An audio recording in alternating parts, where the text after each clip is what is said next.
have a very large number of people registered for the Zoom, so I think we have people in the UK, certainly, given the topic, but also our regulars in the United States and Canada and elsewhere. Today, it may have escaped some people's attention, but today is the 6-month anniversary of October 7th. It wasn't deliberately planned for this date, but I am happy that we are doing something on this date, because sadly there'll be many other occasions when we'll be marking the momentous, terrible events of that day, but certainly the 6-month anniversary should not go unremarked.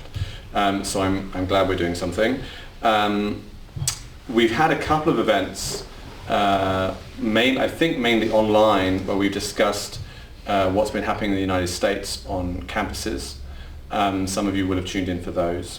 And clearly the United States, with its very large Jewish population, and also the reality of the importance of the US-Israel relationship, that's something that we focus on an awful lot.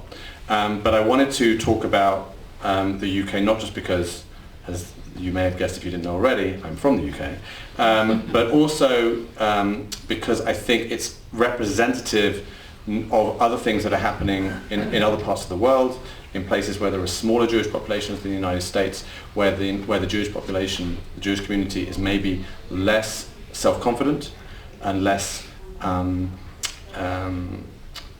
sort of plugged into the corridors of power as they have been in the United States for longer. So I wanted to talk about that, and I had a wonderful opportunity because our guest today, David Hirsh, is visiting the country, and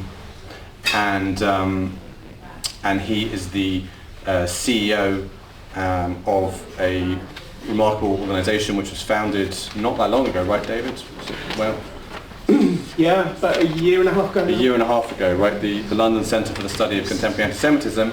So we're going to talk to David about his work, about his centre, which would be interesting in any event, but I think it's particularly interesting in light of October 7th, and in light of the fact that David's centre is publishing a remarkable series of books, which we're also going to talk about, which are a compilation of responses to October 7th coming from different perspectives, which I think is the first piece of work like that, certainly in English, maybe in any language. So we're going to talk about that as well. And I'll hold a conversation with David and then open the floor to questions. Okay, so let's... I need to use the microphone for the... yes, for the recording and for the Zoom, for our Zoom people. All right, so first of all, let me formally introduce David. David Hirsh, who, as I said, is the academic director and CEO at the London Centre for the Study of Contemporary Anti-Semitism. He's also a senior lecturer at Goldsmiths, University of London. David has been working on has pioneered a sociological account of contemporary anti-Zionism and its relationship to anti-Semitism. He's worked on crimes against humanity, totalitarianism, democracy and populism. He teaches core sociology, criminology, crimes against humanity and human rights at both undergraduate and master's level. He was central in building the Engage network and website that led opposition to an academic boycott of Israel in the UK from 2004. He was also a leading critic of the ideas underpinning the Corbyn movement, and he's been instrumental in shaping the democratic and Jewish responses in Britain and further afield to anti-Semitism. He's appeared as an expert witness in a number of court cases and inquiries. He's written formal reports, and he's chaired a university academic appeals panel on anti-Semitism. So David's been doing this for a long time. I should just say on a personal note that I wasn't sure of the year, and I checked. It was 2004 that the academic boycott thing started, and that was 20 years ago when I was a younger man, and that's when I first came across you, David, because I think I was maybe working at the Israeli embassy in London at the time, and so you were one of the names that was always coming up as one of the main sort of fighters in that particular in that particular fight. And since then, David and I have met on several occasions. And he's spoken at our events before as well. So I want to start, David, with a question about the centre. You said it was founded just over a year ago. Can you tell us how did that come about? Was it related? How was it related to what I think in many respects was the great crisis for British Jewry, which was the rise to the seat of the leader of the opposition of Jeremy Corbyn? I think it was 5 years. He was a candidate for Prime Minister effectively in Britain, and turned the Labour Party into a hotbed of anti-Semitism. What was the relationship between that and the establishment of the centre, and can you tell us a little about the aims of the centre? Sure. The answer to that is I'm not sure, actually. We, as you say, have been doing this work since, you said 2004, I would have said 2005, I'm not sure, in opposing and resisting the campaign to boycott Israeli universities. Excuse me. And what became clear to me, actually, was that you could not understand anti-Zionism and the BDS that comes with anti-Zionism without understanding its relationship to anti-Semitism and to anti-Semitisms that came before it. So the campaign against the boycott became also a campaign against anti-Semitism, and because I'm an academic, it became a project to try to understand it, to try to understand contemporary anti-Semitism. We built the Engage network at that time, and we had some successes. In fact, in the end, we partly succeeded in preventing a boycott from being institutionalized by the academic unions. We kind of forced a stalemate, really. But on the question of anti-Semitism, we lost. And we could not have lost more clearly, I think. And the final battle at that time in the trade unions, in the academic trade unions, went to court with Ronnie Fraser, and the judge did not find for us at all. In fact, the judge repeated the things that were generally said about us in the academic unions, and what was generally said was that we were pretending that we thought there was an issue of anti-Semitism, when really all we were trying to do was to silence and delegitimize criticism of Israel, which is a pattern that just recurs and recurs and recurs. So who was the judge at the time? There were 3 judges. Honestly, I don't even really remember the names. That pattern of response I called the Livingston formulation, after Ken Livingstone used it. He was accused of anti-Semitism, and he said, I am accused of anti-Semitism because I've been critical of the Israeli government. Just for non-British listeners who aren't aware, Ken Livingstone was a former mayor of London and a former senior figure of the Labour Party who came from the same faction of the Labour Party as Jeremy Corbyn, effectively.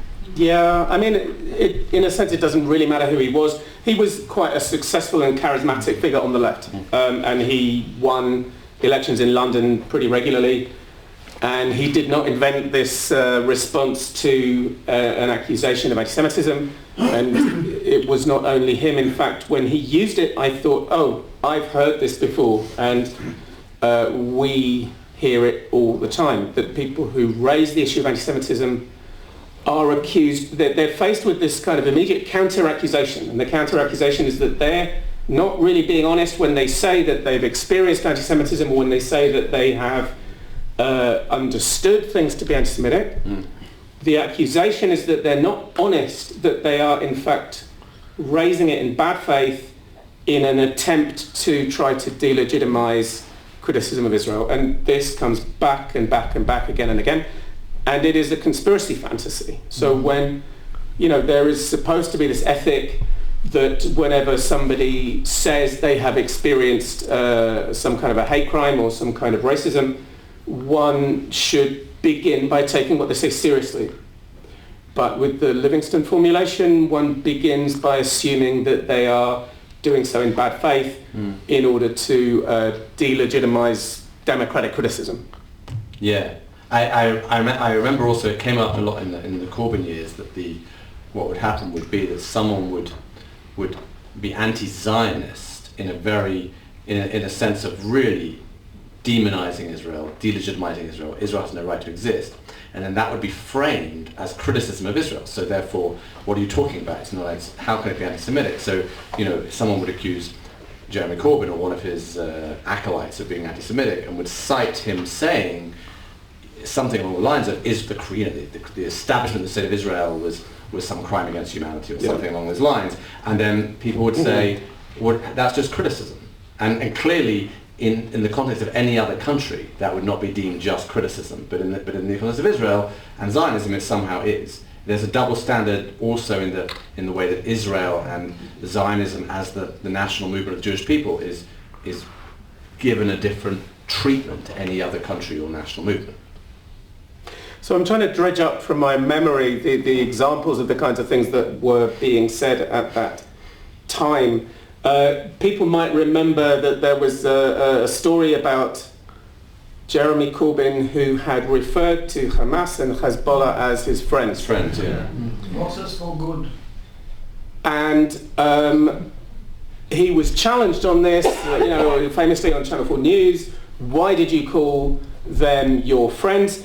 And he batted it away quite effectively, and he said, look, I am for negotiations and discussion, and I'm for a peace process, and it was just diplomatic language. I had these guys in the room, and I was being polite, So, but what he didn't do was, as Boaz points out, what he didn't do or what the journalists didn't do, was to point out that he had not only called Hamas and Hezbollah his friends, but he had also gone on to say that they were both of them forces for good and for peace and justice.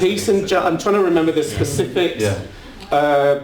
Peace and justice across the region. And remember that at the time Hezbollah was killing people here and there in Syria on behalf of the Iranian regime. So Corbyn says these are forces for peace and justice across the Middle East. And generally, if somebody says that an anti-Semitic movement is a force for peace and justice, you think that would mean he supports them. If I was to say in the 60s in the south of the United States, if I was to say that the Ku Klux Klan is a force for peace and justice across Georgia, then most people would think that meant that I would support the Ku Klux Klan. I'm worried now because somebody's going to edit this video. So clearly Corbyn expressed support for Hamas and Hezbollah. Corbyn had visited, been hosted by Hamas a number of times in Gaza. And so you raise the issue of anti-Semitism. You say, there you go, you support these two anti-Semitic movements, you support them politically, and you apologise for them. And then somebody would come back and say, oh, you're just trying to say that Corbyn is anti-Semitic because he makes criticisms of Israel. Yeah. And obviously in that case and in all of the other cases, it was actually nothing to do with criticisms of Israel. It was criticism of his support for anti-Semitism. Yeah. So to finish answering your first question, actually, we fought the boycott campaign, and in the end, really, we lost on anti-Semitism. People were saying, why do you spend your time fighting with these idiots in this idiot union? And the answer was that if we don't, it will spread. And we lost. And it did spread through the trade union movement in Britain, and then through quite odd and unexpected particular circumstances into the Labour Party, into the leadership of the Labour Party. And Corbyn had one election in which he didn't lose by very much, and then a second election in which he did lose by quite a lot. And then the leadership of the Labour Party changed, and the leadership who had supported Corbyn were kind of pushed back out of the structures of the Labour Party and back really onto campus. The movement was pushed back into the universities. We decided that it was necessary to institutionalize this work because we felt that if we didn't do that, then we might kind of be finished, really. As you know, there are not many academics in Britain who are studying or addressing or challenging anti-Semitism on campus professionally. There are quite a few academics who do it kind of in their spare time, right? But they know that they cannot build an academic career by doing that, by doing what academics do, which is to research and to write books and to write scholarly papers and to teach. You cannot really make an academic career doing that. So we decided to institutionalize that work and to try to rebuild the academic community and the academic infrastructure from which we are generally marginalized. So that's the point of the London Centre for the Study of Contemporary Anti-Semitism. Okay, I'm going to quote from the mission statement on the Centre's website. It says on about the mission of the Centre that it's to challenge the intellectual underpinnings of anti-Semitism in public life and to confront the hostile environment for Jews in universities. So I wanted to ask, what are those intellectual underpinnings that you perceive, and how can they be seen, tachlis, as they say in this country, in the reaction to October 7th? So it's really interesting, actually, that every organisation which opposes anti-Semitism or pro-Israel organisations, they all look at campuses in Europe and in America and elsewhere, and they say there's a real serious problem of anti-Semitism. Everybody knows it. Everybody can see it. But most of them cannot do anything about it. And most of them, when they try, they kind of go around the edges of it. I mean, amongst the best of them are the Union of Jewish Students, for example, in Britain, who they're great. They look after Jewish students, they look after the social life of Jewish students, they organise Jewish students politically. But what they don't do and what they can't do is engage with academic work. So let me give you a current example. People will have heard probably a recording of Judith Butler that went around a couple of weeks ago, went around social media. And Judith Butler said, let me just say who... Not everyone knows who she is. Right. So Judith Butler is a very important social theorist. For some reason. There's my commentary, sorry. Thanks, Paul. She's very important in the sense that she dominates a serious tradition and a serious current of contemporary philosophy and social theory.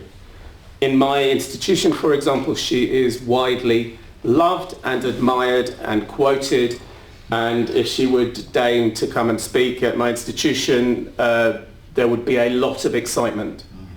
So she said the other day, in a very scholarly tone, she said, look, you have to understand that the violence of the 7th of October was, and I'm not quoting, but she said it was counter-violence to the real crime, which is Zionism and the occupation of Palestine. It's counter-violence. You have to understand that it is a revolutionary response to the violence of Zionism and imperialism. And then she said, in that context, some of it, she said, some of it was anguishing to me. Remember that Judith Butler is the key theorist of gender and gendered violence on the planet, in a sense, right? And she says about an organised campaign of murder and kidnapping and sexual violence, she says it was anguishing to me, some of it, but it was counter-violence of what she has called in the past organisations of the global left. Justified. Now, They crossed a few lines, but otherwise I understand why they did it, basically. well, I think what she was saying really is that in Birkbeck, where she teaches in Northern California, Berkeley. sorry, Berkeley. Birkbeck that was a Freudian slip. Birkbeck is in London. I apologise. In Berkeley, she wants to be in a discussion with the people who, and she complained later, they gave her a really hard time for saying some of it was anguishing, right? You know, she really was courageous for raising a critique of Hamas's tactic. Anyway, look, the point is that until we challenge those people who are in leadership positions in the disciplines, who are in the professoriate, who write the books that other people quote and teach and admire, until we challenge that discourse, then everything else we do on campus to oppose anti-Semitism is really around the edges of that. So every organisation wants to attack anti-Semitism on campus, but what we want to do is to organise academics to do that as part of our professional work. And there's an interesting thing here, because whenever I mention the word research, everybody, especially funders, they kind of roll their eyes and they go to sleep, and people want to say, we've done enough research. We know what the problem is. We need to act. And the thing is, in academic life, research is action. Research means finding the funding for young scholars, for other scholars to take a year, to take 2 years to write and research on a topic, to write research outputs, which means books and journal articles. And how do you get into a debate with Judith Butler? You have to write a book. And it takes, a lot of time, and it's very, very expensive, because academics need to be bought out of their work. They need to pay overheads to universities. And in order to change the weather in academia, we need people to be challenging the anti-Semitism that is considered legitimate around them. And just finally on that, I think there are places and spaces in academia where anti-Semitism is normal. For example, in some of Middle East studies, in the kinds of things that Judith Butler says quite often, there is an anti-Semitic attack on genocide studies, which wants to decenter the Holocaust from genocide studies and to re-establish the really important global violence, which is the violence of imperialism against the imperialized peoples, and to decenter the Holocaust, which is a kind of, some people say, a little spat between white people in Europe. Seriously. Yeah. So in order to take on this stuff, we have to fund research, and we have to produce research outputs, and we have to get teaching inside universities, and we have to replicate the academic community and infrastructure that can do that. Having decentered the Holocaust, I wonder which country they would focus on as the main perpetrator of imperialist genocide. Okay. I want to talk a little bit about the last 6 months and what's been happening in the UK. Many people will have seen, similar to they'll have seen in pictures from the United States and other places, of huge demonstrations. There was at one point, you can tell me if it's still going on, there's a weekly anti-Israel demonstrations every Saturday in London. What is the character of these? Are they all, because I think if you look at social media by its very nature focuses on the most extreme situations. So anyone watching social media will have seen the really extreme things that are being said, from the river to the sea, calls for intifada, all this kind of stuff. Is that Would you, in your experience and your understanding, is that the norm? Is that dominant? How do you see the nature of the, for want of a better phrase, sort of anti-Israel feeling in the UK right now, its prevalence, and how British Jews are responding to it? So I think that perhaps the most significantly extreme thing that is being said is that Israel is committing genocide, and that Israel is engaged in a campaign to murder thousands of children. And the reason that is extreme is because, firstly, it is not true. And we can talk about that at some length. My PhD was on genocide and on the law against genocide. And although I'm only a sociologist, I know a little bit about that. So firstly, it's not true that Israel is committing genocide. And I think actually the interesting thing about that is that people do not really understand anything at all about war. And people do not understand that there might possibly be a war that one is forced to fight. There might be a just war. People do not understand how a war would be fought. And actually, there is a very clear trope of Jewish power at work here. And it goes like this. If Israel really only wanted to do what it says that it wants to do, which is to prevent Hamas from doing this again, it could do that really easily. And it could do that basically without killing anybody. Because Israel is so powerful, if it wanted to, it could do that without killing anybody. And therefore, because so many people are killed in the war, it must be because they want to. Because they could do it without killing anybody. So there is a kind of really serious naivety about what war is and how it happens and how it is carried out. And actually, partly that is an inability of people, for example, on campus, to imagine themselves fighting in a just war against people who want to kill them or to enslave them. Because once you imagine that that is even a possibility, then you start thinking about, well, what kind of tactics would we use to keep us as safe as we can be kept? And then, you know, people who understand anything about urban warfare already understand that it is not something that can be done without hurting anybody.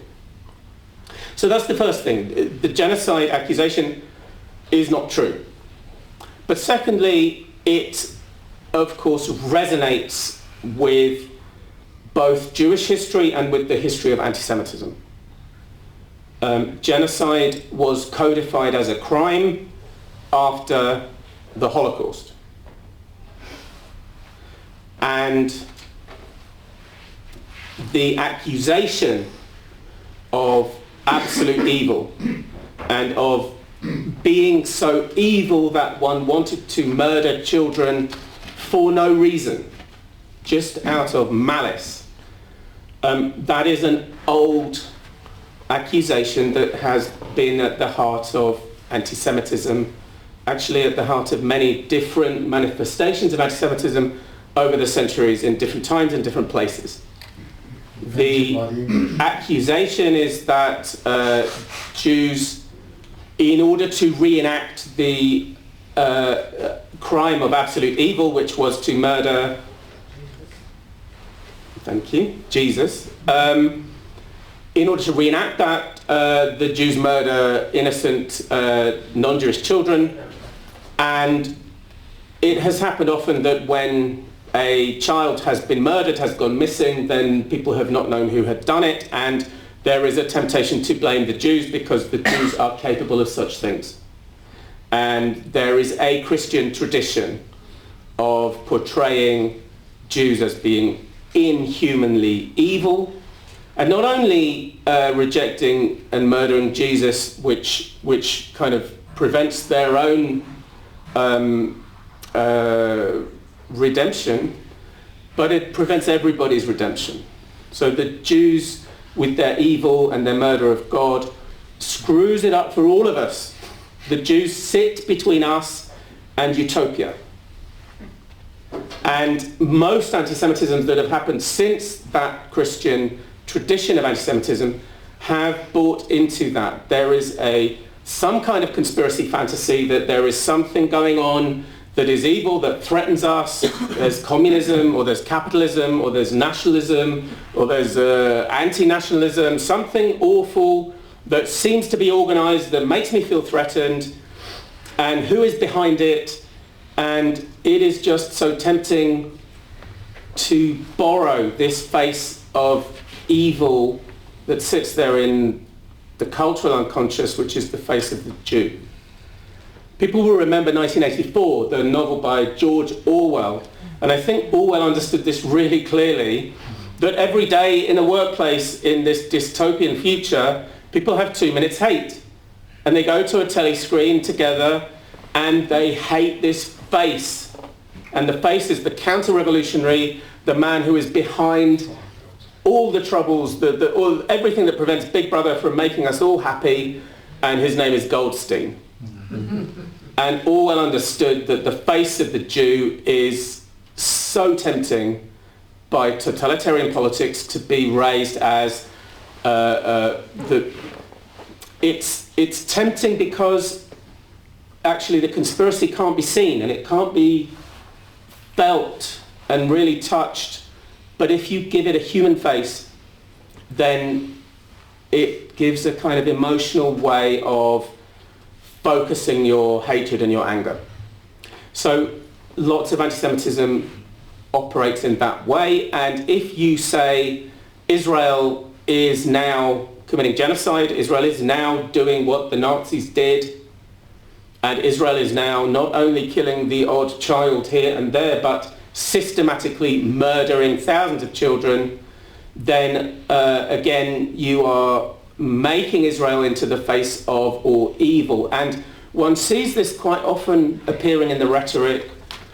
There was somebody, another kind of speech that went around from a campus in the United States of America, where somebody said the greatest blow that could be made against capitalism would be the defeat of Zionism and the defeat of Israel.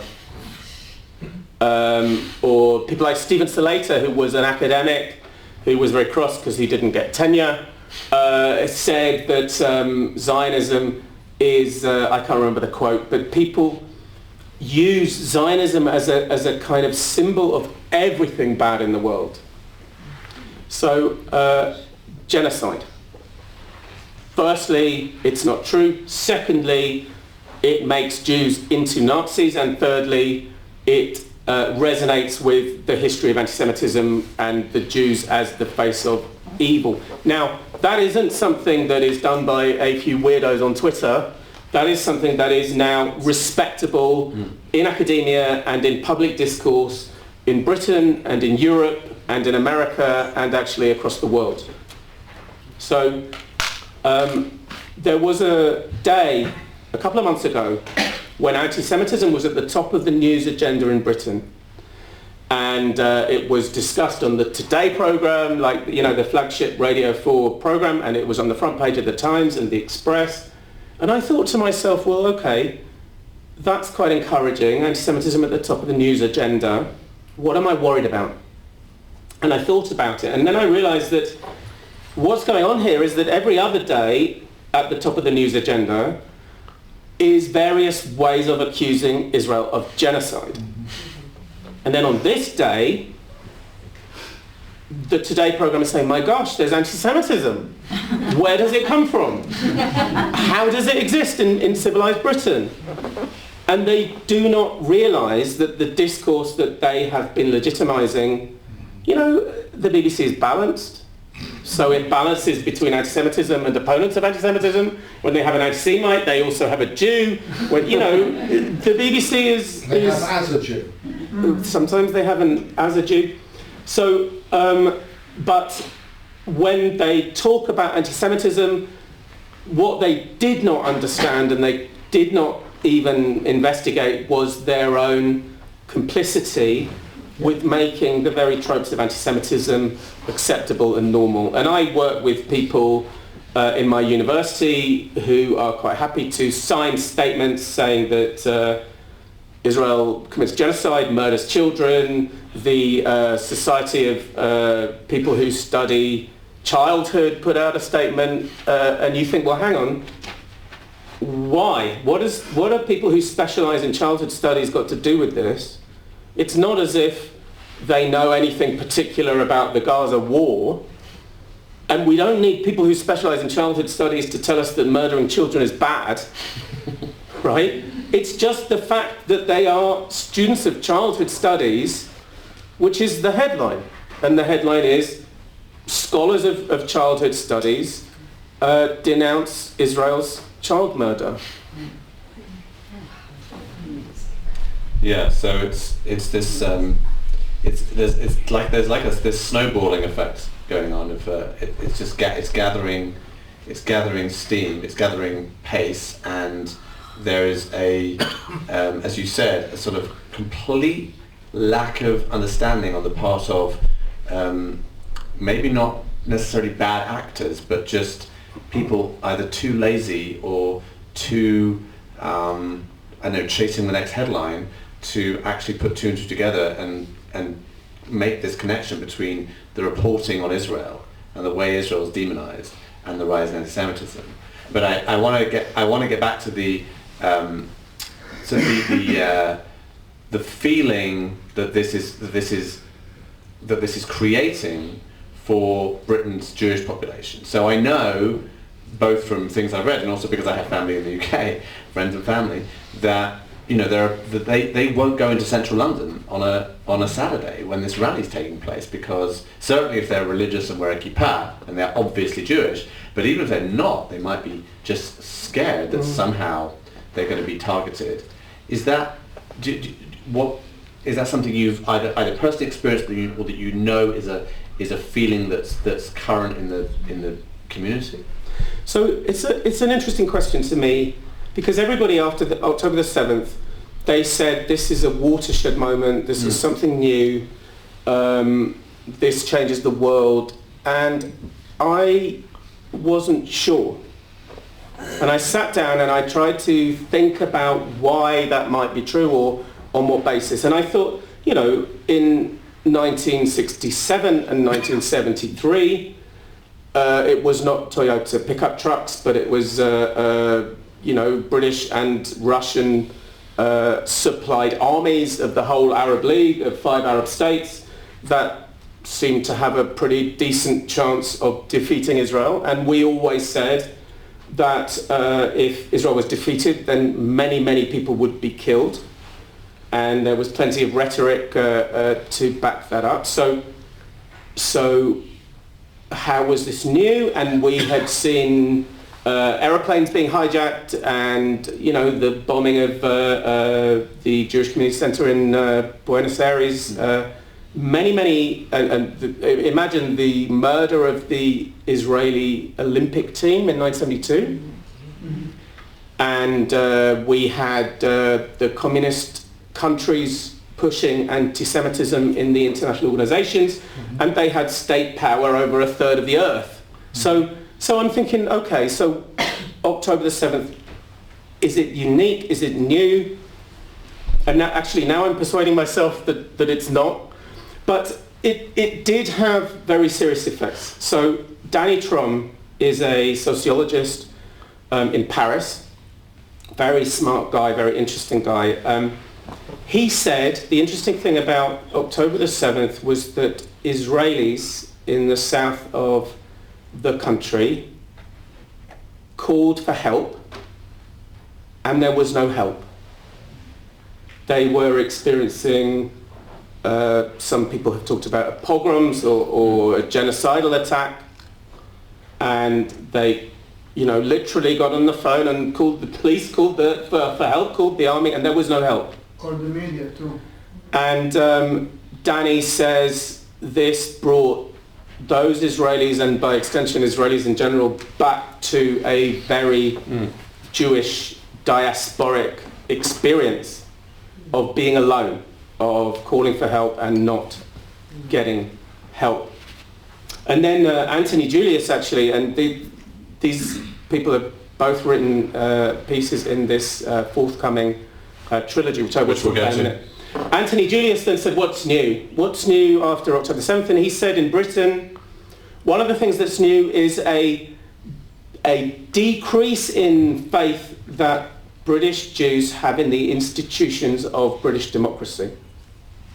And what he meant was, I think, the BBC, the universities, the Metropolitan Police, who police the big demonstrations, the Crown Prosecution Service, a whole kind of set of institutions that Jews had quite a lot of faith in, actually, began to look shaky. The schools, a lot of Jews, since when I was a kid, I don't know the figures, but when I was a kid, almost no Jewish kids went to Jewish schools. Some did, but not many. And now I think it's well over half of Jewish kids go to Jewish schools, and there are complicated reasons for that, but one of the reasons is that they have been pushed out.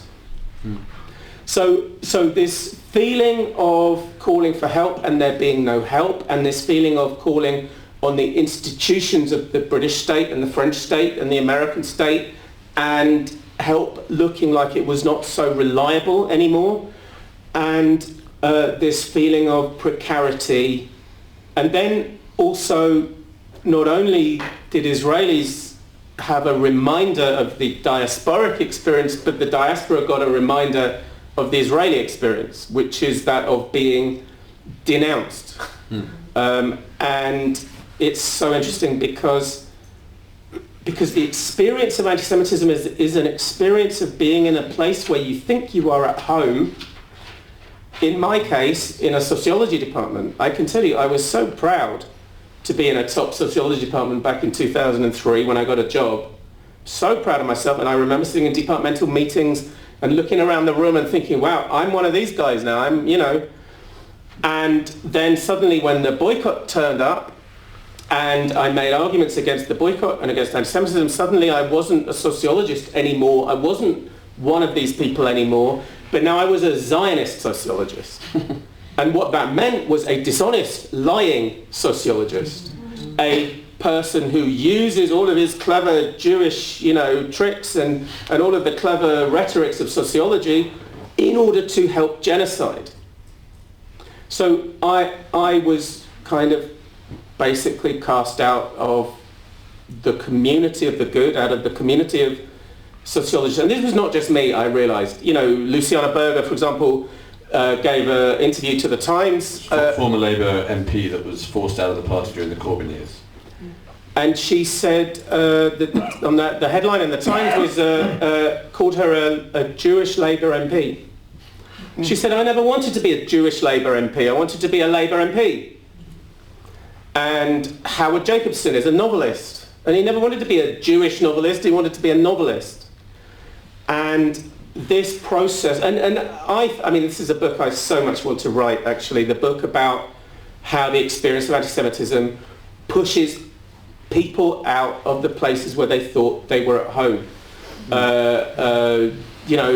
I heard a story, I met a woman once, and I wish I was in touch with her.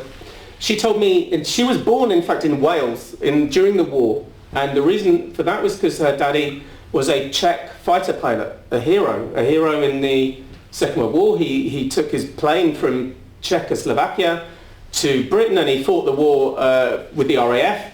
And in 1945, he went back to Czechoslovakia, and he was a socialist, and he said, I want to build the communist Czechoslovakia. And of course, as people know, within 6 or 7 years, the General Secretary of the Czechoslovakian Communist Party, Slansky, and 11 of his colleagues, who happened all but one to be Jewish, were hanged. And Slansky was accused at his trial of bourgeois Jewish nationalism and Zionism, and they were all hanged. And this woman's father was sent to the uranium mines and came out 11 years later with lung cancer. And it's that he thought he belonged. He went back to Czechoslovakia because he thought he belonged, and then he found that he didn't belong. the feminists in the Spare Rib Collective in 1982 in London thought they belonged. And then they were challenged to denounce the Israeli invasion of Lebanon. They were held responsible for it. They were pushed out of the Spare Rib Collective, out of their feminist universe. And to write a book about all of these stories, I think, would be great. And now one sees it happening to other people. Somebody comes to you and says, I joined the Labour Party in 2015 because I loved Corbyn. And you think, really? Why? But that's the wrong question, because the right question is, they thought they were at home in a socialist party. And then they discovered they were not. And then they come to us and they say, you know, thank goodness I read your book because it made me feel not mad anymore. That is the mechanism of being marginalised. And it's back to the Livingston formulation. If you say, I experienced anti-Semitism, people are supposed to take that seriously. They're supposed to listen to you and listen to your reasons and your evidence and see what you say and see how you feel. But they don't. All they say is, we know what you're up to. So it's that same exclusion of Jews from the normal life of humanity. And it's really interesting when you frame anti-Semitism in that way, because it also brings home to me the relationship between anti-Zionism and anti-Semitism in this, because of Israel, because it's all about making Israel the Jew among the nations, right? It's all about making Israel the country that shouldn't feel at home among other nations, that is excluded from UN commissions, that is made to feel like it is different from other countries, that it is worse than other countries, that it is somehow, even though it flies in the face of all facts, the great human rights abuser among all the nations of the world. And that, I think, it speaks to exactly what you're talking about. Before we go to audience questions, which I'm about to do, I want to just quickly give you an opportunity to plug the books that your centre is producing. So I know there was one recently, The Rebirth of Anti-Semitism, but also, as I said at the beginning, there's a book that's published, I think, in June this year, which I think is really interesting and exciting because it's the first of its kind. It's an anthology, a 3-part anthology of responses to October 7th. I've just got it here. One is called Anti-Semitic Discourse, one is Law and Society, and one is Universities. Could you just tell us a little bit about the kind of process of putting that together and what it's about? So, as I said, the London Centre for the Study of Contemporary Anti-Semitism wants to recreate the academic community and the academic infrastructure from which we feel we are excluded. And part of that is places to publish.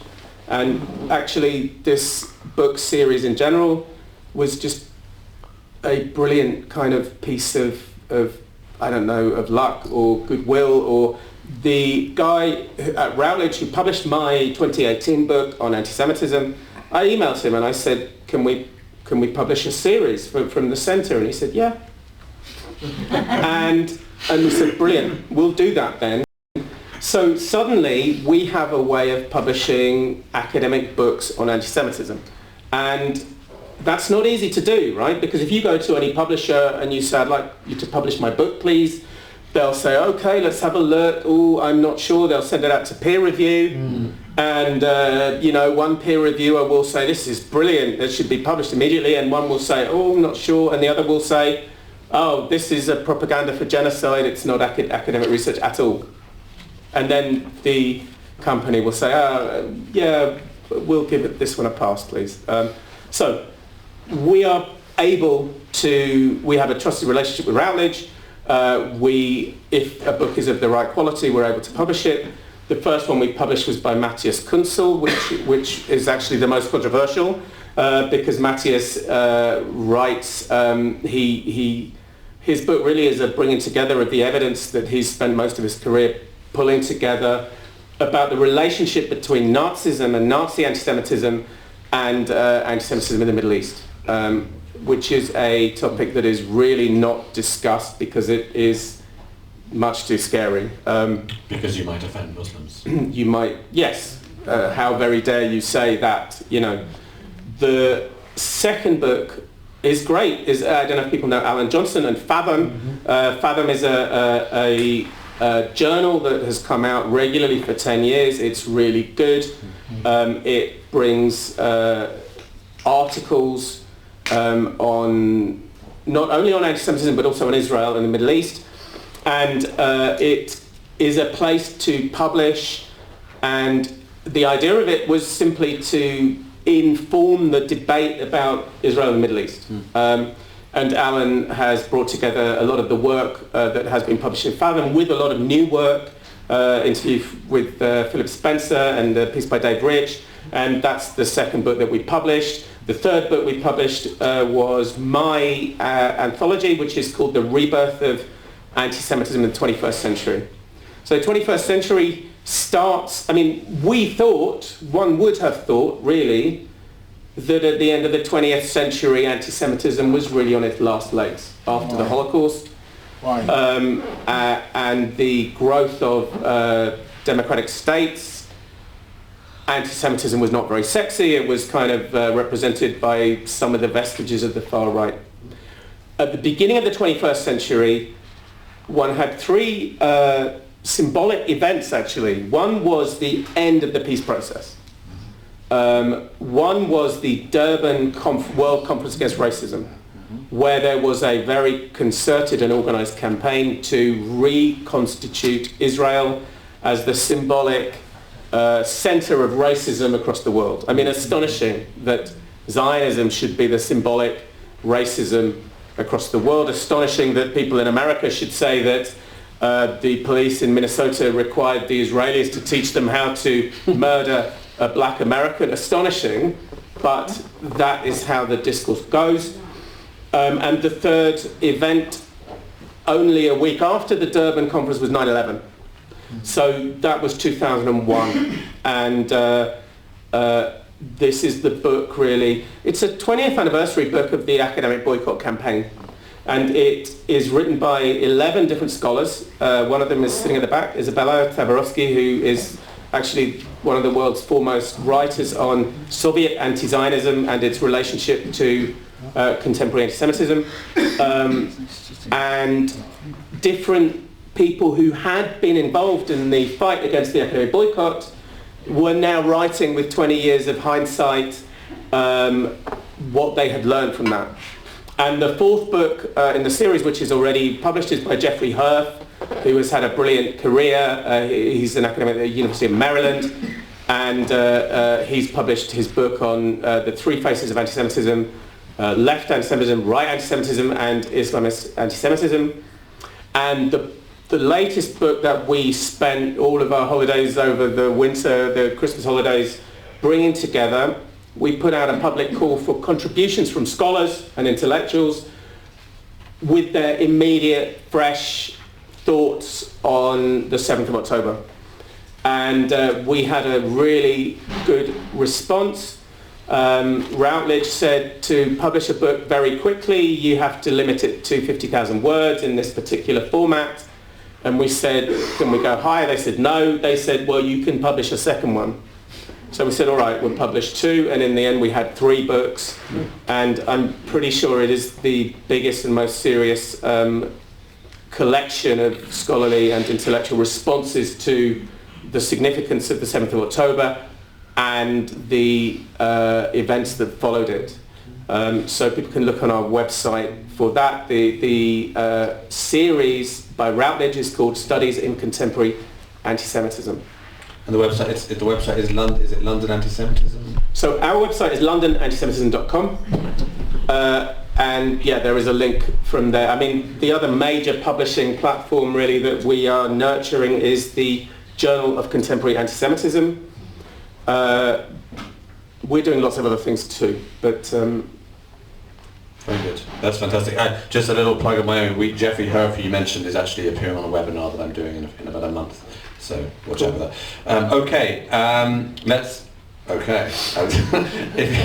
So you need to give me a chance to say. Let's have questions. I'll go on. Thanks, Paul. Hi. It's fascinating what you're saying, and it's also great to hear it. But what I'm thinking to myself is, who's going to be reading these books? Not anti-Semites, these books that you're publishing. What I think really frustrates me and probably everyone else is the fact that there just isn't the narrative out there in enough force to be able to communicate with ordinary people who aren't necessarily particularly anti-Semitic, but they're being drowned by the news and drowned by the fact that the Palestinians and Muslims in Britain, Europe, France, Germany, America have got the narrative. So even I know amongst my own family members, they're constantly being bombarded with this. And it's actually sometimes really difficult for me to be able to put our side of the narrative. I listen to Douglas Murray, I listen to Son of Hamas, and I listen to Richard Kemp, and I think, why aren't there more of us? I mean, we're all supposed to be so smart. This is what Son of Hamas says. You know, we're lovely people, we're smart, we're creative. Why aren't we putting this narrative out there? I just cannot understand how this has happened. We've got plenty of capable people in the UK here, and yet what happens is we end up talking amongst ourselves, which actually is very, very useful. Don't misunderstand me.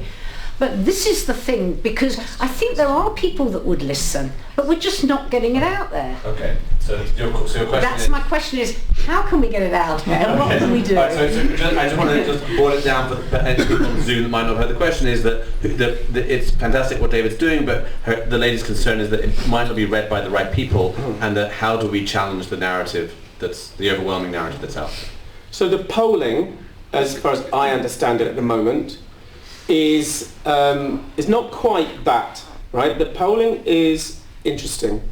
I think something like a quarter of people in Britain hold pretty clearly anti-Semitic views. You know, Israel commits genocide, Israel is like the Nazis, etc. About a quarter have very clearly views which are not anti-Semitic, which understand and which challenge anti-Semitism. And about 2/4 in the middle either don't know or don't care or haven't heard about it or don't want to say. So in a sense, the 25% of people who embrace anti-Semitism are really in themselves a worry, right? In a sense, that's enough, right? When we were fighting the boycott campaign, they quite like to be a radical minority. They don't necessarily need a majority at all. And the answer to the question is, who are we talking to? We're not talking to the anti-Semites. We're not trying to persuade anti-Semites. We are trying to talk to the people who might be influenced by them. So in the case of Judith Butler, we're talking to people who are studying social theory and who, if they do not have a critique or a challenge or an alternative, will gravitate towards what is considered to be authoritative. So I think it's really important that we address in a rational manner with evidence the anti-Semitic narrative. Now, obviously, people don't embrace anti-Semitism for reasons. Anti-Semitism is irrational. So one can't defeat anti-Semitism by making rational arguments, but making rational arguments is a really important part of defeating anti-Semitism. And the part that we play, as I said, is we have a particular focus on the kind of highest level academic discourse. There are other people who are really good at talking to much wider publics. I'm not. So in a sense, there are different kinds of jobs to be done, and I think ours is centrally important. Thank you. Okay. Greer. We just heard about the need to change the narrative. Why can't we get together some pro-Israel, pro-Jewish writers to write in first person Jesus in modern contemporary English, saying, hey guys, don't you realize I was Jewish? It wasn't a Jew who killed me. A Jew may have betrayed me, but the Romans killed me. I mean, people get really uptight about things like that. I have told many Christians that Jesus was Jewish. They didn't know. Apparently they didn't read their Bibles. I don't know. But I think that if this was brought out more, that Jesus was Jewish, and anti-Semites are doing a disservice in his name and he's really angry, it would create a hell of a lot of attention.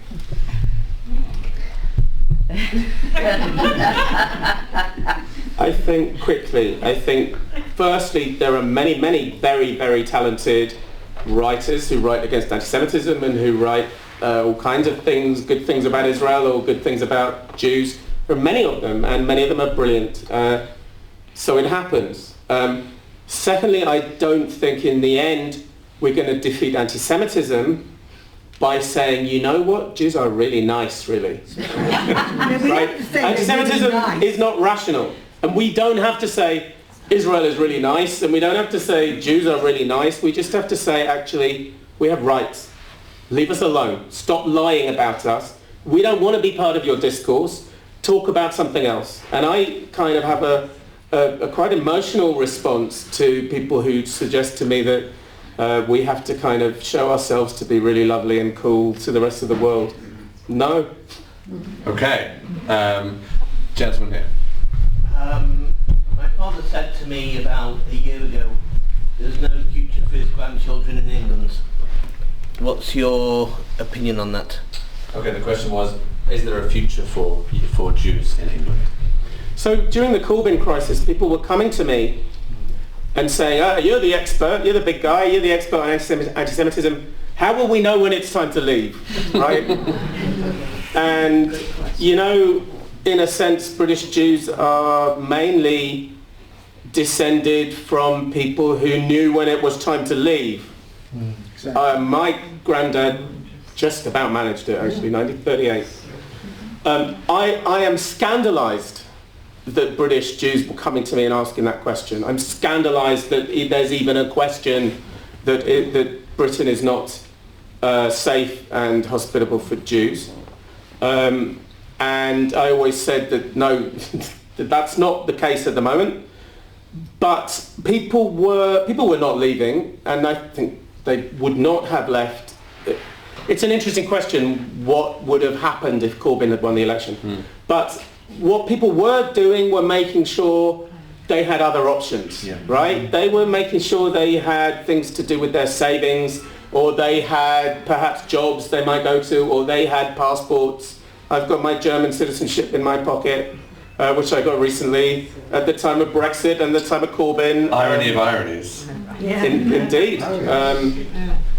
So just the question scandalises me, actually. And by the way,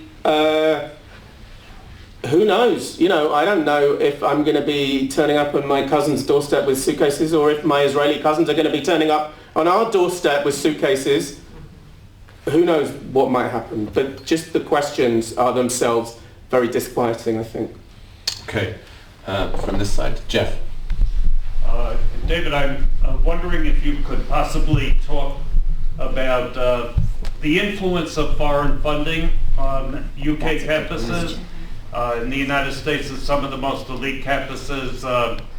Countries like Qatar, China, Saudi Arabia are endowing chairs and funding research and have had a profound impact. Is that happening on UK campuses? And if so, what can be done about it? The question is there an impact of foreign funding on British campuses? So I think my answer to that is to say, like, I haven't made a study of the money. I know that plenty of people are very excited about, you know, following the money and that kind of work. The first thing I would say is that if anti-Semitism was not interesting to people, it wouldn't matter how much money you put into British campuses, because nobody would be interested, right? So if Qatar or anyone else are giving a leg up to anti-Semitic rhetoric or anti-Semitic work or anti-Semitic individuals, it's concerning because it resonates. So I don't want us to get caught up in any kind of a conspiracy fantasy where we say the Brits are being taken over by foreign money. It's not foreign money. The Corbyn movement was really mainly a British movement, a white, British, non-Jewish, well, also a Jewish movement, actually. Yeah. So I don't want to get too caught up in blaming funders. I mean, there's another story about funding, which is that for generations, maybe 4 generations now, in America, in Israel, in Britain too, Jews who had done well were donating money to universities, to Jewish studies programs, just because they just assumed that Jewish studies and Israel studies would be good for the Jews. And that money has, under the principle of academic autonomy, much of that money is now in the hands of people who are pushing anti-Semitic intellectual frameworks. And for me, that's really a scandal that, Jewish philanthropists... There was a story about a philanthropist in the Pacific Northwest in Seattle who had, I believe, given $5 million to the Jewish Studies program at the University of Washington. And she discovered that the endowed chair for whom that department was funding had signed one of these statements which she believed, and I think she was right, to be fundamentally anti-Semitic. And she pulled her $5 million.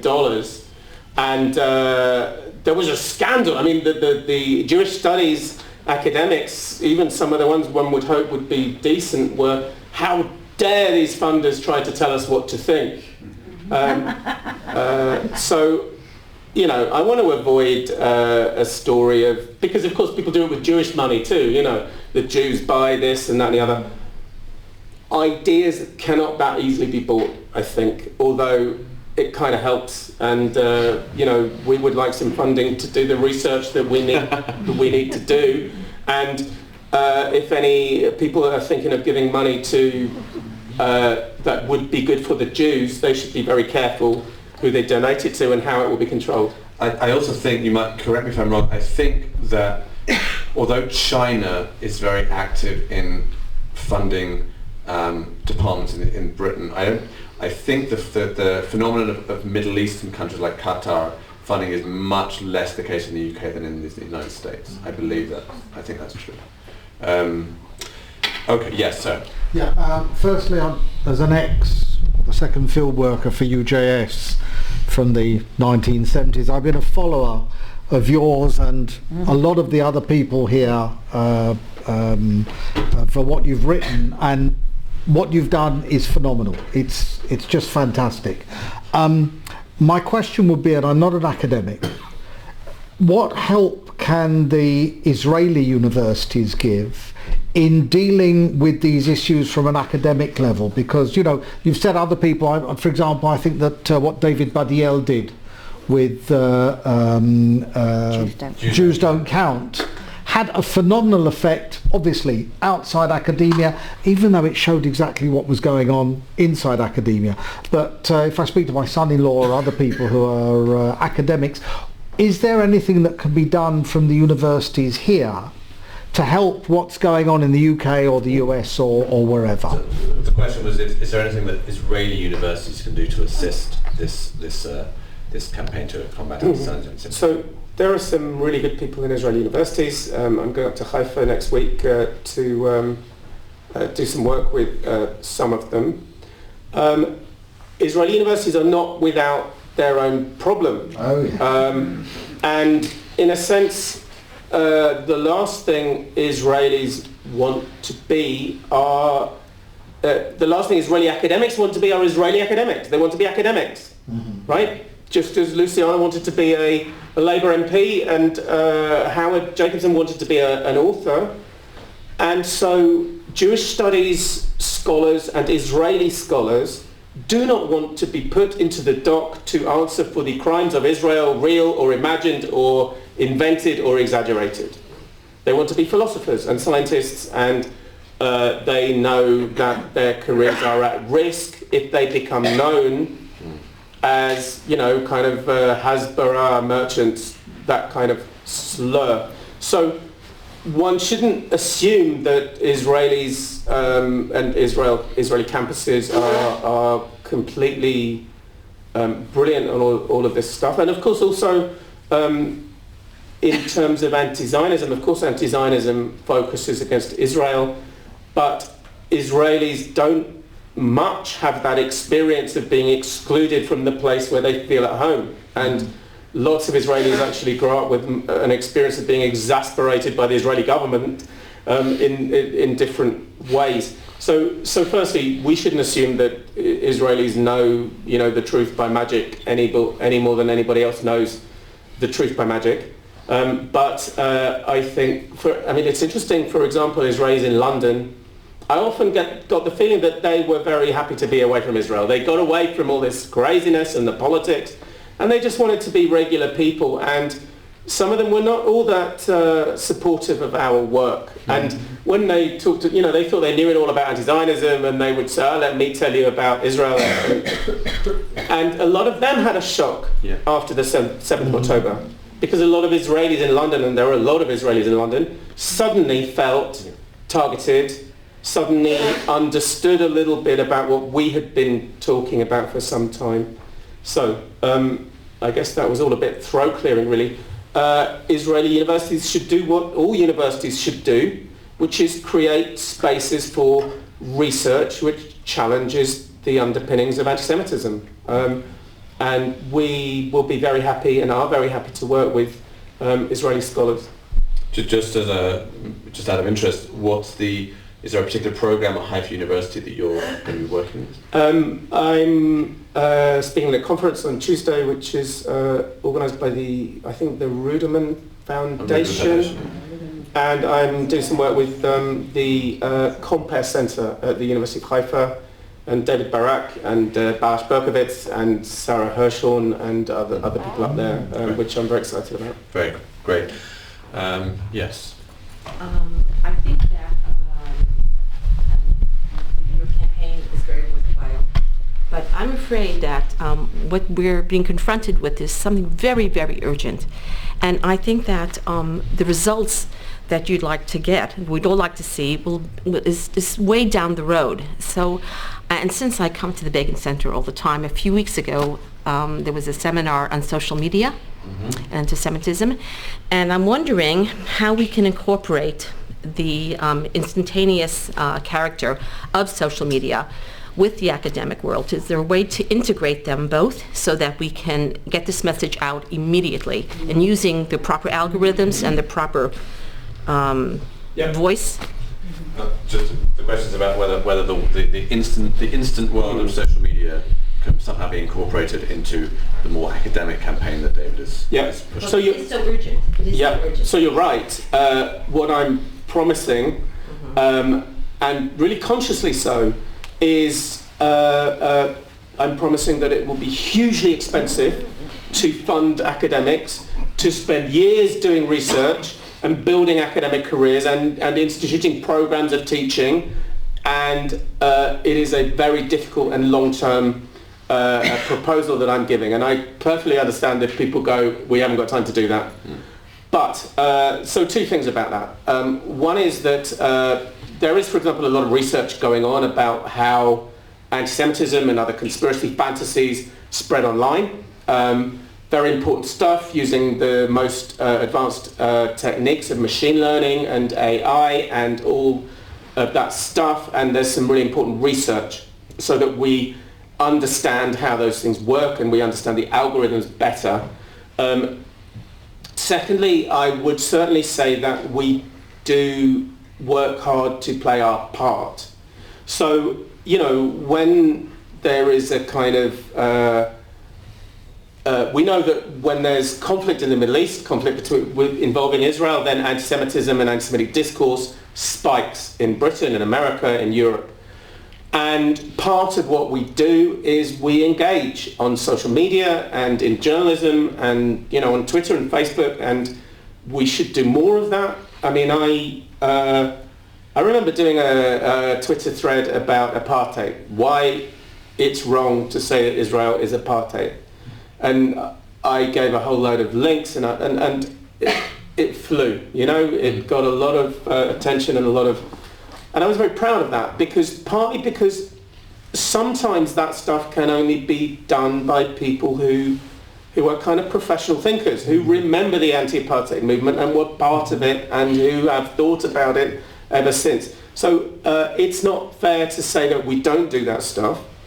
But yes, but I also say, as I said earlier on, there are other people who are kind of experts in affecting public opinion and winning political debates amongst the electorate, and I'm not one of them. So all good wishes to them, and to the lawyers. I'm very happy to see Mark Lewis here, who famously said that he can't change the minds of anti-Semitism, but he can take some of their houses off them.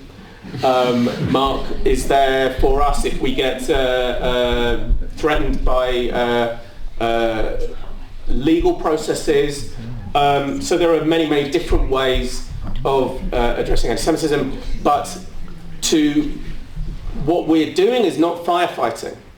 We are trying to address one of the kind of hearts of the fire. Very good. Okay, Barbara. I really respect what you're doing. I lived in the UK for 16 years, so I'm familiar with the undercurrent of anti-Semitism, which is often repressed or depressed, and that it has been given license to explode. But it seems to me that there is a connection that you're not mentioning, and I'd like you to maybe address it, between what's happening on the streets with the Muslim population and the rampant anti-Semitism. And I'm thinking that the average English person, seeing these mobs of insanely angry Arabs on their streets, think if only the Jews would go away, everything would come back and be normal in England again. And the Prime Minister of England is saying that he is afraid that England is turning into mob rule. So this is all about the Muslims. What is the connection, and is there not a way to deal directly, instead of just coming from an academic? I appreciate you're an academic, but there's something really happening on the streets. Right. So talk about that. The question was specifically about what's happening with Muslims in Britain and how that's affecting the situation. How it's affecting the anti-Semitism. How that's affecting it. Right. So what we don't do is to take political issues and make them into religious issues, or political issues and make them into racial issues. Anti-Semitism is about bad politics. And it is true that there is some very bad Islamist politics about. There are people who take elements of various Islamic traditions and they build out of it totalitarian ideas and totalitarian movements. But the problem there is not the Muslims. The problem is the politics that some people are trying to sow amongst Muslims. And I think it's very important. I think it's true that there are significant anti-Semitic attitudes amongst Muslims, and I think that is really worrying. I also think I am really worried by these significant and growing anti-Semitic attitudes amongst young Brits. I think the Corbyn movement was not based or founded on Muslims, but actually on a left tradition and actually a Stalinist tradition. So the last thing that we want to do is to say the real problem in London are these, mobs of Muslims making our life miserable, partly because there are some brilliant liberal democratic movements amongst Muslims, and to denounce Muslims in general would be to leave those Muslims completely unsupported in the struggle against anti-Semitism and against totalitarian politics. So that's why I think it's really important to focus on politics and not on race and not on religion. And the Islamist claim that the authentic expression of Islam is terroristic and anti-Semitic is not a claim that is borne out by much of the Muslim theology that I have seen and that people have done. And it's not a claim either that is borne out sociologically by looking at the different traditions of Islam that have existed in different places and different times in the world. So I think we have to focus very clearly on politics and on intellectual frameworks and not on religion or on race. Okay. Gentleman here. Yes.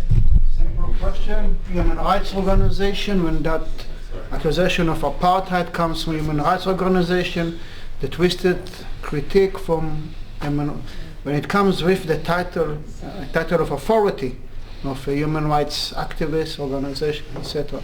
Yeah. This is about the accusations of apartheid and from human rights organizations. Yes. It's not just that. That's the top of it, but a great deal of the misguided critique or the twisted critique or the malevolent critics comes from human rights organization, Right.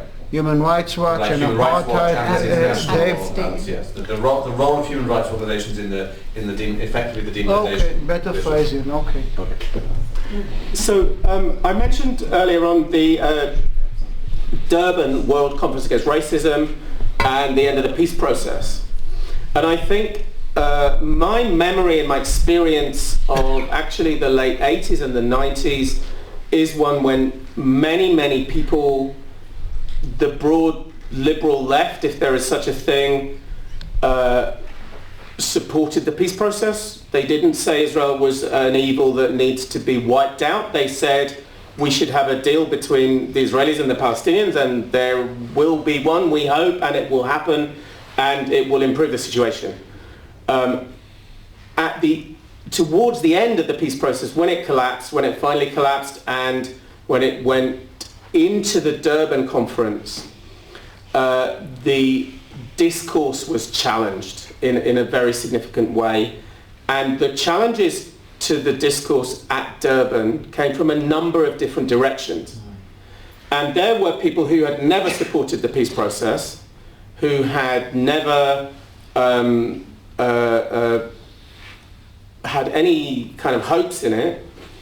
And it's interesting that if you look at Durban, you can see the anti-Zionist discourse feeding into that from a number of different directions. One is the human rights discourse, particularly in the UN, and the people who were busy from the mid-70s, when the UN's position was Zionism equals racism, until the late 80s, when everybody changed their position and said we for the peace process. But the old 70s discourse of Zionism equals racism was brought back after the collapse of the peace process into the Durban conference and was then disseminated around the world. It came through the NGOs, it came through human rights discourse, it came through the UN women's conferences, it came through still a lot of the Soviet and post-Soviet anti-Zionism. It came through the left.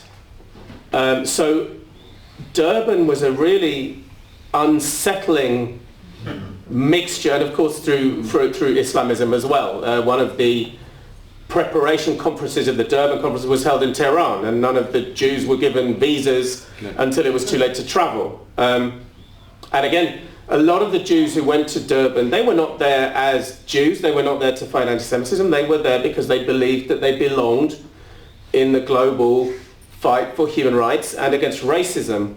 And they discovered at Durban, goodness me, we don't belong here because anti-Semitic discourse is being treated as legitimate. And it's also interesting that it's also... Just to re-emphasize, what can we do when that anti-Semitic critique comes with the title Human Rights Organization or Human Rights Expert? So how to combat the accusations when they come with the banner of human rights? I mean, look, my view in general is actually to say that if we're serious about human rights, then we should be, then we don't embrace anti-Semitism. Also, my view is that to say that if you are a halfway decent Marxist, you don't embrace Stalinist anti-Semitism, or if you believe in intersectionality, which was a very serious critique of anti-racism and feminism in the 70s, then you don't embrace anti-Semitism, and if you embrace critical theory, and Adorno and Arendt and Horkheimer, and you don't embrace anti-Semitism.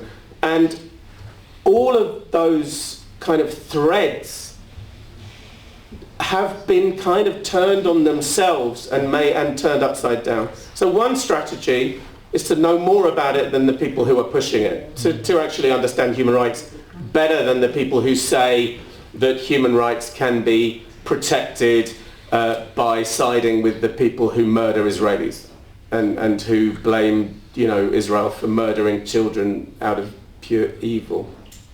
I just wanted to add that when you made the point about the people who supported the peace process, and then the peace process collapsed, and it went into, and then Durban, and suddenly you had the reigniting of Zionism as racism. It's interesting to me at least, how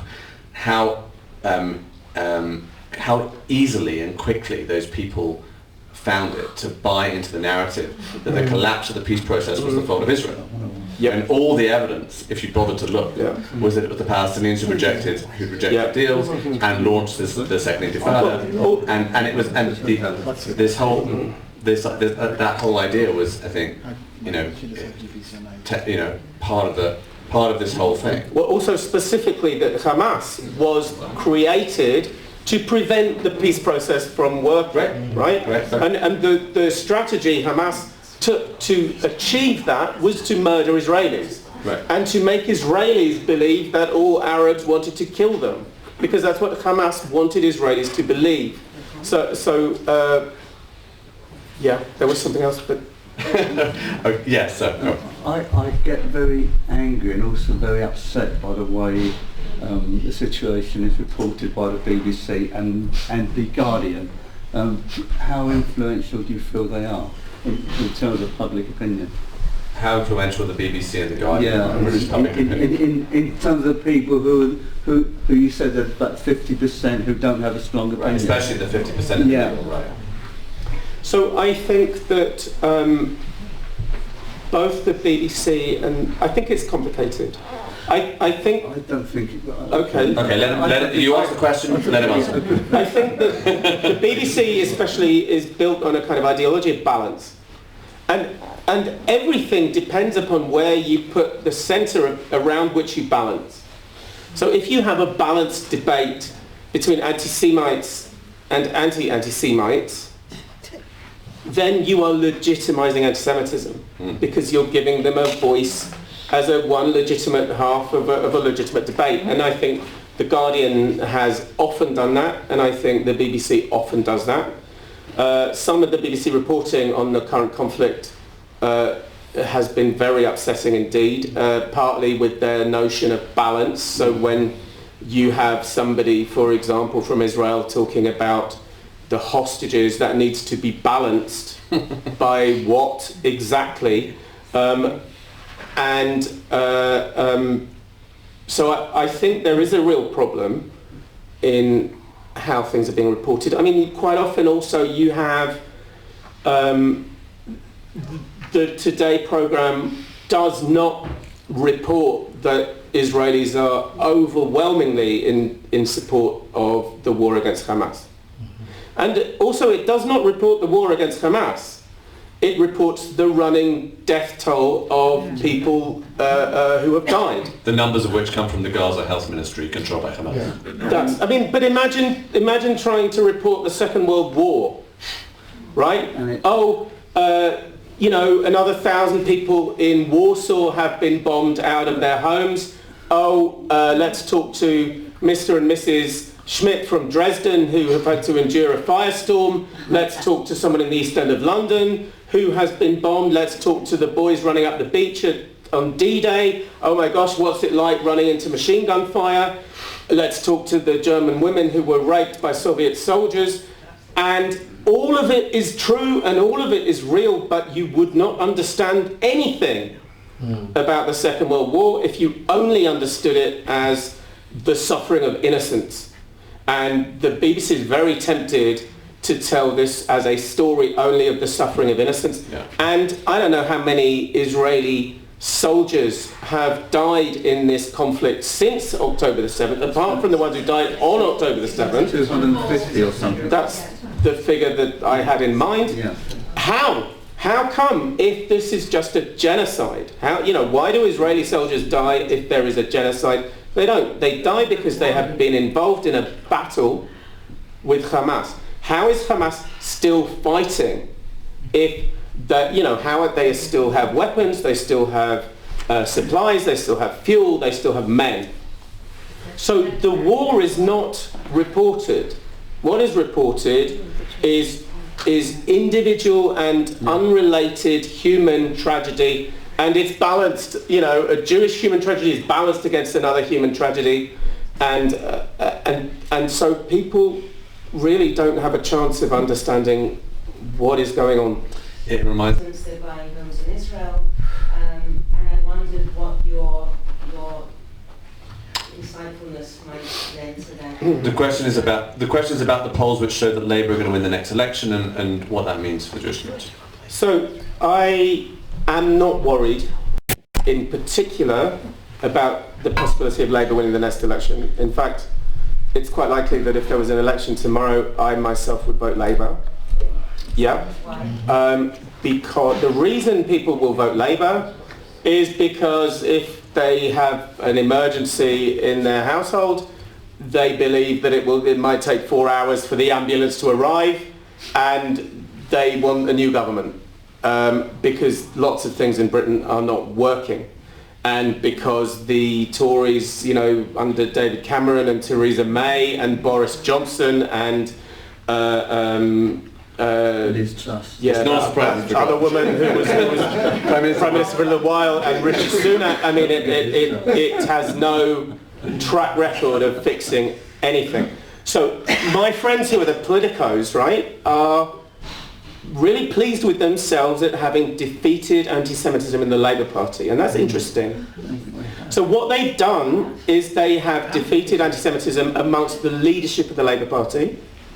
And what they've done is they've defeated the machine that was supporting anti-Semitism in the Labour Party, the kind of Labour bureaucracy.